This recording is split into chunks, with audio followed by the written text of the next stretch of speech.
मछुआरों की समस्या।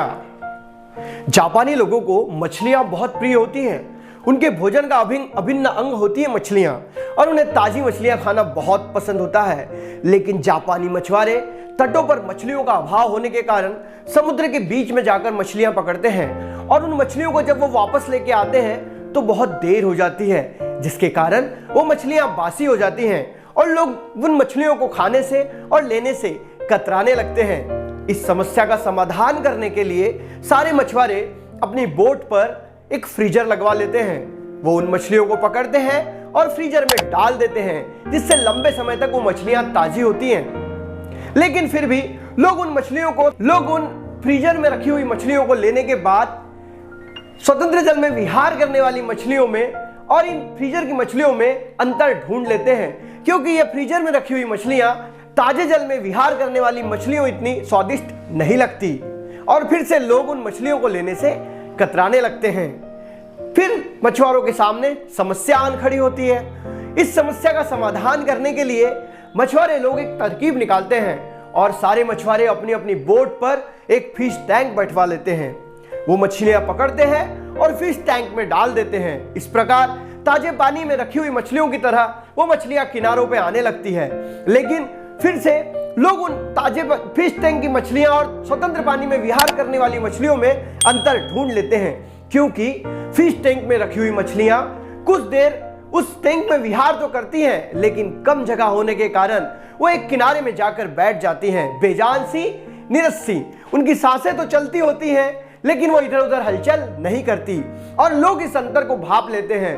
ताजे और स्वतंत्र जल में विहार करने वाली मछलियों के स्वाद में और इस फिश टैंक की मछलियों के स्वाद में लोग अंतर ढूंढ लेते हैं और मछुआरों के सामने फिर से समस्या खड़ी हो जाती है। मछुआरे इस समस्या का समाधान करने के लिए एक सभा बुलवाते हैं। उस सभा में सोच विचार करके एक निर्णय लिया जाता है कि इस फिश टैंक की मछलियां जो बेजान सी, नीरस सी किनारे तक पहुंचती है, इनको हलचल करने के लिए एक छोटी शार्क मछली को फिश टैंक में डाल दिया जाए। और जब वो छोटी शार्क मछली को मछुआरे फिश टैंक में डाल देते हैं तो शार्क मछली कुछ मछलियों को तो खा लेती है, जिससे मछुआरों का नुकसान होता है। लेकिन बची हुई मछलियां सतर्क और चौकन्नी होकर किनारे तक पहुंचती हैं, क्योंकि उन्हें पता होता है कि ये शार्क मछली उन पे कभी भी अटैक कर सकती है और ताजे पानी में विहार करने वाली मछलियों का स्वाद भी उस फिश टैंक की मछलियों में आ जाता है। इस प्रकार मछुआरे अपनी समस्या का समाधान ढूंढ लेते हैं। मित्रों, इसी प्रकार हमारे जिंदगी में भी कोई शार्क रूपी अगर चुनौती ना हो तो हम भी बेजान सा, नीरस सा जीवन व्यतीत करते हैं। हमारी सांसें तो चलती होती है, लेकिन हमें जिंदा दिली नहीं होती और हम उस रूटीन के इतने आदी हो जाते हैं कि हम कुछ करना ही नहीं चाहते। और हमारी जिंदगी में जब कोई समस्या आती है तो हम जल्दी दम तोड़ देते हैं, हम जल्दी हार मान लेते हैं, क्योंकि हमने अपने रूटीन को ही वैसा बना लिया होता है। लेकिन अगर जिंदगी में बड़े सपने नहीं देखोगे तो बड़े सपने पूरे भी नहीं कर पाओगे और बड़े सपने देखने के लिए जो मेहनत है वो नहीं कर पाओगे, क्योंकि आपकी जिंदगी में जिंदा दिली बची ही नहीं होती। इसलिए जिंदगी में आगे बढ़ना चाहते हो तो अपने शार्क रूपी चुनौतियों को हमेशा सामना करो और उन चैलेंज को स्वीकार कर उसका उत्तर देने की कोशिश करो, ताकि तुम्हारी जिंदगी में जिंदा दिली बनी रहे और कोई भी समस्या आए तो तुम हार न मानो। दोस्तों, बड़े सपने देखो और बड़े सपने पूरे करने के लिए बड़ी मेहनत भी करो, तभी तुम अपने जिंदगी में आगे बढ़ सकते हो।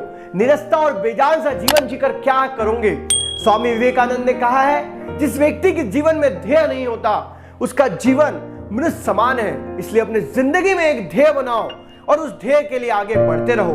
ये छोटी सी कहानी अगर आपको अच्छी लगी है तो वीडियो को लाइक करो और चैनल को सब्सक्राइब करो, साथ ही साथ हिट करो बेल आइकॉन को, ताकि आने वाले वीडियोस की नोटिफिकेशन आपको सबसे पहले मिल सके। जय हिंद।